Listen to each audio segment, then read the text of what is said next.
Racikan Berita. Bismillahirrahmanirrahim. Assalamualaikum warahmatullahi wabarakatuh. Pernyataan bersama tokoh, ulama, akademisi Banten dan Jakarta tentang penegasan sikap tolak kezaliman proyek PIK 2, selamatkan rakyat Banten dan rakyat Indonesia. Masyarakat Banten merasa lega karena Presiden Prabowo Subianto telah menerbitkan Perpres nomor 12 tahun 2025 tentang RPJMN tahun 2025-2029. Dalam Perpres ini, proyek PIK 2 tidak lagi masuk dalam daftar PSN, sehingga proyek ini tak lagi dapat menjual narasi proyek strategis nasional untuk merampas tanah rakyat Banten sebagaimana sebelumnya telah dilakukan. Hanya saja, proyek PIK 2 hingga saat ini tidak dihentikan. Di lapangan, sejumlah pengurukan lahan hingga reklamasi sejumlah bibir pantai tetap dilakukan. Sejumlah pagar laut juga masih kokoh berdiri. Berkenaan dengan hal itu, kami para tokoh, ulama, akademisi Banten dan Jakarta menyampaikan pernyataan sebagai berikut. Pertama, kami menyatakan tegas menolak segala bentuk kezaliman proyek PIK 2 dan meminta kepada Presiden Prabowo Subianto untuk stop seluruh kegiatan proyek PIK 2. Karena segala bentuk kezaliman termasuk tetapi tidak terbatas pada perampasan tanah rakyat di darat, perampasan wilayah perampasan wilayah sungai dan laut, baik dengan modus tipu muslihat, intimidasi dan kriminalisasi, baik dengan status PSN maupun tanpa status PSN, adalah bagian dari bentuk-bentuk penjajahan dan penindasan yang wajib ditolak karena tidak sesuai dengan pri kemanusiaan dan pri keadilan. Kedua, corak khas kezaliman proyek PIK 2 salah satunya adalah melalui modus operandi memanfaatkan aparat penegak hukum untuk melakukan kriminalisasi terhadap rakyat yang enggan menjual tanahnya kepada Agung Sedayu Group, seperti yang dialami oleh Haji Fuad dan Charlie Chandra, juga ratusan orang lainnya yang sudah menjadi korban kriminalisasi. Karena itu, negara harus hadir untuk memberikan jaminan keamanan, ketentraman, dan keadilan dengan memastikan aparat penegak hukum tidak lagi melakukan kriminalisasi dan mengembalikan marwah dan wibawa lembaga kepolisian sebagai lembaga pelindung, pengayom, dan pelayan rakyat. Ketiga, untuk memastikan kehadiran negara memberikan jaminan keamanan, ketentraman, dan keadilan bagi seluruh rakyat Indonesia, khususnya rakyat Banten yang telah menjadi korban proyek PIK 2, maka kami mendesak Presiden Prabowo Subianto untuk segera menghentikan segala bentuk penindasan rakyat Banten. Presiden harus memberikan jaminan rasa aman dan tentram bagi rakyat Banten, sekaligus mengembalikan kepercayaan kepada pemerintah yang saat ini sedang memperbaiki kinerja melayani rakyat. Keempat, menuntut agar seluruh pihak yang terlibat dalam kejahatan yang terstruktur dan sistematis terhadap rakyat Banten agar diproses secara hukum untuk mempertanggungjawabkan seluruh perbuatannya. Demikian pernyataan bersama disampaikan Banten, 5 April 2025. Forum Akademisi Rakyat Banten, Forum Akademisi Tokoh Ulama dan Advokat Banten Jakarta tertanda 1. Kiai Mbah Mulyasari, Ketua Forum Silaturahmi Tokoh Ulama Akademisi Banten. 2. Ahmad Wazinuddin SH. 3. Dr. Ratus Kiai Haji Muhsinin MSI. 4. Majen TNI Purnawirawan Sunarko. 5. Dr. Kiai Haji Sabra Wijaya. 6. Majen TNI Purnawirawan Samsu Jala. 7. Dr. Andes Kiai Sanwani. 8. Edi Mulyadi. 9. Dr. Ratus Haji A. Rasid MSI. 10. Menuk Wulandari dari ARM. Dan 11. Marwan Batubara serta sejumlah tokoh lainnya. Takbir! Takbir! Takbir! Assalamualaikum warahmatullahi wabarakatuh. Dan sekarang kita minta dari DPD mau menanggapi bahan Marwan mungkin. Terima kasih Pak Maman Mujaki. Bismillahirrahmanirrahim. Assalamualaikum warahmatullahi wabarakatuh.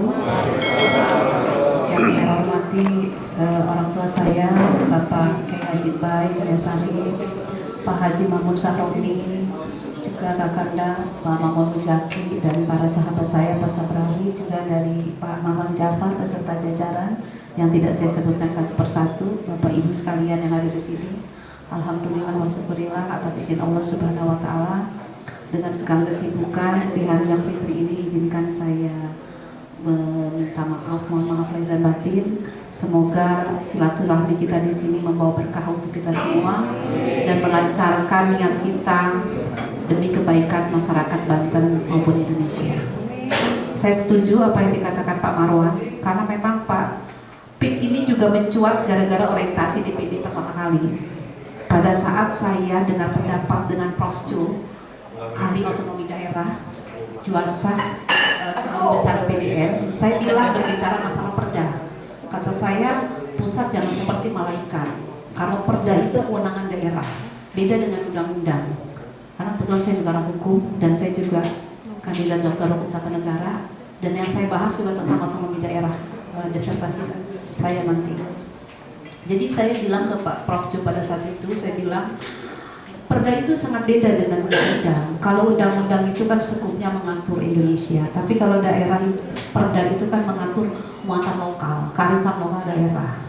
Makanya yang saya sayangkan, kita sudah pernah ketemu ya Pak ya waktu di DPD sini Banten pada tanggal 1 November ya.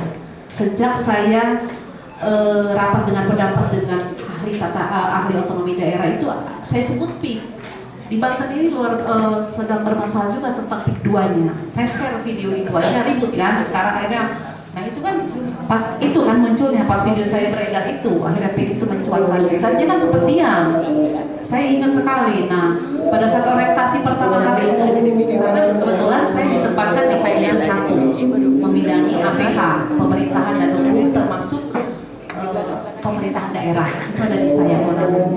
Jadi pernah saya ungkapkan di rapat dengan pendapat pada saat itu, dan saya bilang mohon pemerintah pusat jangan seperti malaikat, karena bagaimanapun daerah itu otonomi itu jangan sampai berubah kepalanya korban pegang. Jadi saya sepakat bahwa untuk kita mempunyai semangat, orang Banten harus bergerak semua, baik yang ada di legislatif di daerah maupun di pusat, termasuk saya di PDRI, ya kan Pak ya. Hanya saja ini kadang lagi-lagi eksekutif juga harus ini pelajaran yang berharga PIK 2 ini. Ternyata RT RW ini itu tahun 2011 pada saat bupati kan Pak Zaki menang. Artinya ini bukan sebenarnya bukan masalah yang baru ya, sudah lama. Dan lagi-lagi kenapa gitu segitu lamanya sampai tidak ada perda yang mengatur bahwa investasi di daerah Kabupaten Tangerang itu harusnya ada perdanya, harus membawa ikon kebantenan atau yang mencerminkan gerbangnya paling nggak Keraton Kaibon lah, bukan naga segede itu gitu. Jadi memang kesannya kan kayak seperti di negara China ya, bukan di Banten gitu. Itu saja saya sudah, makanya saya berharap tadi Pak Musini jangan pulang dulu, maksudnya dorong perda investasi yang ada di Banten lebih dari 5 hektar. Satu, harus membuat masjid. Kedua, harus ada Keraton Kaibon, tanda bahwa itu daerah Banten. Itu harus gitu. Padahal saya juga lagi-lagi ada hotel mewah, masjid aja nggak menyiapkan, cuma sekedar musola kecil gitu kan. Gimana gitu? Musola di basement lagi. Musola di basement, ya kan? Kan itu juga kan artinya mall seperti itu harus diatur dan ada perdanya. Dan memang perjuangan melawan, kita bukan melawan pemerintah ya, artinya mengoreksi lah ya. Kita mengoreksi bagaimana kebijakan pemerintah ini supaya pro rakyat dan tidak merugikan rakyat. Dan terus terang Pak Marwan, saya juga setelah rapat dengan Bapak, saya bicara langsung dengan orangnya Pak Prabowo juga. Terus saya juga rapat di Subwilayah 2. Subwilayah 2 itu kebetulan koordinatornya di bawah Koordinator Ratu Kemas. Saya bicara, saya sangat kecewa dengan apa statement Pak Idris pada saat itu di TV. Itu sangat menyakiti saya sebagai orang Banten, saya bilang. Harusnya beliau sidang PIK 2 ajak kami yang dari DPD Banten dampingi, saya biar tahu gitu loh beliau. Dan jangan berstatement karena bagaimanapun juga kalau pimpinan yang bicara itu membawa nama lembaga, saya bilang tidak bisa itu mewakili perorangan Bu Ratu. Sampai saya nangis tanya dengan Bu Ratu Kemas, Bu Ratu itu begini, saya paham Bu Ade, saya paham, saya sangat sedih kata saya, masyarakat saya begini. Karena saya bukan katanya, tapi saya reses di Sukamulya, petani teriak ngambil ikan sampai nggak bisa di pagar lautnya, sampai saya cerita juga ke Pak Haji Bayi sebagai bapak saya cerita bahwa sebenarnya yang diributkan itu tidak hanya ganti rugi, tapi masalah nafkah seorang nelayan. Iya kan itu. Kalau ganti rugi artinya Bisa saja pemilik tanah itu orang kaya, tapi orang mencari ikan, ini kan kehidupan mereka sehari-hari gitu. Itu yang saya pikirkan. Saya bilang itu pemahaman artinya saya juga di DPD RI terus sudah berjuang sebagaimana kemampuan saya, walaupun memang yang akhirnya memang kita harus menyusun review undang-undang cipta kerja, dan disertasi saya juga tentang otonomi daerah. Memang saya juga mengambil juga tentang perkembangan otonomi daerah pasca terbitnya undang-undang cipta kerja dalam perspektif kesejahteraan rakyat. Saya sengaja ambil tema itu karena saya rasakan setelah ada undang-undang cipta kerja, daerah ini dikebiri, iya kan? Banyak kebijakan, makanya dulu pada saat cipta kerja baru terbit, ribut ini kan masalah buruh. Padahal yang lebih parah itu reforma agraria. Yang lebih parah itu reforma agraria. Kalau dilihat undang-undangnya, silakan dibaca undang-undang itu, reforma agraria yang paling parah. Dan kemarin pada saat rapat dengan Pak Menteri, saya juga sampaikan bahwa terima kasih saya bilang atas tindak lanjutnya di PIK 2 terkait masalah pagar laut. Dia juga melihat detail saya SMKF. Wah, ini dari Banten yang punya pagar laut dan ini notaris. Iya Pak, maaf, saya notaris. Kontrol Bapak tidak hanya di luar, di dalam juga harus kontrol. BPR itu kata saya sengaja kerjaannya harusnya 1 hari dibikin berbulan-bulan. Saya gituin Pak. Dan saya bilang teman-teman saya pun sesama PPAT, notarisnya juga notaris kebetulan. Saya bilang saya notaris di wilayah Kabupaten Serang. Banyak teman-teman itu yang berteriak karena duit lagi terjadi itu nggak beres. Dan kedua masalah pagar laut, walaupun Bapak terima kasih sudah artinya ke Banten itu sudah sudah exert perhatian, tapi saya juga agak sedikit tanda tanya, apa iya seorang kepala desa lurah punya duit 48 miliar untuk ganti rugi? Itu kan tanda tanya. Iya kan?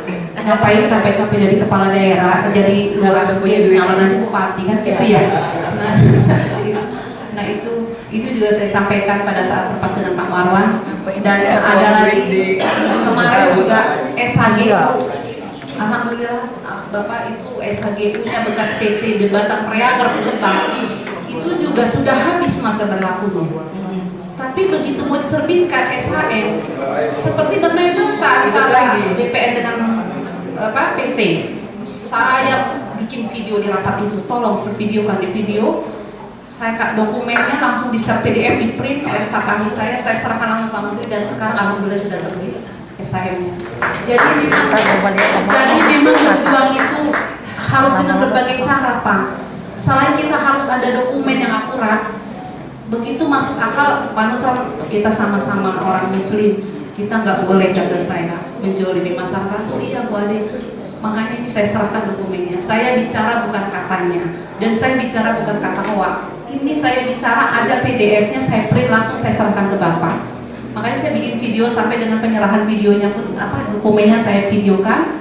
Dan sekarang saya sudah dapat kabar dari masyarakat Lebak bahwa 2 kecamatan Lewi Damar dan Cimarga yang mana 277 hektar itu sekarang sudah dicetak hak miliknya. Dan alhamdulillah itu baru sebagian kecil perjuangan saya. Dan untuk PIK 2 ini memang agak kita melawan orang yang punya mungkin perusahaan, masalah ini kan konsorsium, mungkin kan ini grup besar ya, bergabung bukan hanya Puan aja, dari 9 ada itu mungkin juga kan bergabung di situ, sehingga susah sekali kita ini harus. Dan ini jelas-jelas saya sih tidak memandang ini ya, kalau dibilang Banten menolak investasi, tidak mungkin ada 15.000 lebih pabrik ada di Banten. Itu kan menunjukkan Banten sangat terbuka investasi. Betul nggak? Dan kalau masalah PIK 2 ini akan merambah ke Kota Serang, saya sangat tidak setuju. Lautan yang ada di Kasemen itu kebanyakan juga tanah kesultanan. Kami ini Kota Serang sudah toleransi seperti apa lagi? Di daerah Banten Lama itu, samping masjid itu, sampingnya kelenteng Pak. Di Masjid Agung Kota Serang, Asaurah depannya itu gereja. Kita ini sangat toleransi tinggi gitu loh. Janganlah itu daerah kami, mudah-mudahan nggak sampai ke Kota Serang, cukuplah Tangerang sana yang sudah jadi korban, artinya itu kan korban lah ya, artinya ini kan menimbulkan masalah besar. Dan sudah jelas dalam Undang-Undang Dasar, dalam konstitusi juga itu sudah menetapkan konstitusi, Undang-Undang Dasar 1945 pasal 33 ayat 3 bahwa kekayaan alam yang menghidupi hajat hidup orang banyak itu kan dimiliki oleh negara, bukan dimiliki oleh sekelompok. Ini malah dipagar kan udah jelas-jelas begitu kan konstitusi. Jadi itu Pak Marwan dan teman-teman semua dari kelompok pergerakan, terima kasih atas kepedulian Bapak-bapak, sekalipun Bapak tidak pernah ingat apa-apa dan mungkin bukan orang Banten asli, tapi Bapak sangat peduli dengan perjuangan orang Banten. Walaupun dinamika perjuangan PIK ini ada juga yang lari. Ada juga kelompok anak muda yang tadinya menolak sekarang sudah beralih ke sana. Saya tahu. Itu anaknya juga saya omel-omelin pada saat pertama kali buat demo. Saya tanya Pak Jaki, karena memasang gambar saya tanpa izin. Saya marahin juga karena saya tahu kelakuan dia. Ujung-ujungnya nanti foto kita dipasang, dia sendiri belok ke sana kan. Saya marahin. Kamu enak aja, saya bilang, sampai saya telepon Kapolda, itu semua Kapolda dipasang, semua dipasang sama dia. Nah ini, jadi memang dinamikanya ya itulah, mungkin kembali ke zaman Belanda dulu. Ada juga kenil-kenil yang seperti kenil-kenil Belanda yang kesana gitu. Ujung-ujungnya kan mereka cuma untuk meningkatkan nilai jual, demo kenceng-kenceng, ujung-ujungnya dikasih kerjaan sedikit sudah meleko ya gitu ya. Mudah-mudahan kita semua di sini selalu dikuatkan iman Islamnya, dikuatkan perjuangannya. Insya Allah saya sebagai orang Banten asli, kalau orang bilang saya ini Jawirinya Banten, tapi saya bisa nangis di hadapan Bapak Ibu sekalian. Karena terus terang saya tidak tahu bapak-bapak termasuk orang tua saya sangat lelah sekali memperjuangkan PIK 2 ini, tapi tetap seperti baru membuka tirainya saja ya. Belum sampai bisa masuk ke pintunya gitu kan, hanya baru sampai ibarat jendela tuh kacanya tuh baru buka sedikit, baru pagar lautnya itu pun penyelesaiannya kita nggak jelas kan seperti apa. Doang. Iya, nah mudah-mudahan kita semua di sini diberikan kekuatan dan insya Allah saya sekuat dan semampu saya akan terus memperjuangkan untuk daerah kami dan tentunya untuk Indonesia tercinta. Terima kasih. Assalamualaikum warahmatullahi wabarakatuh.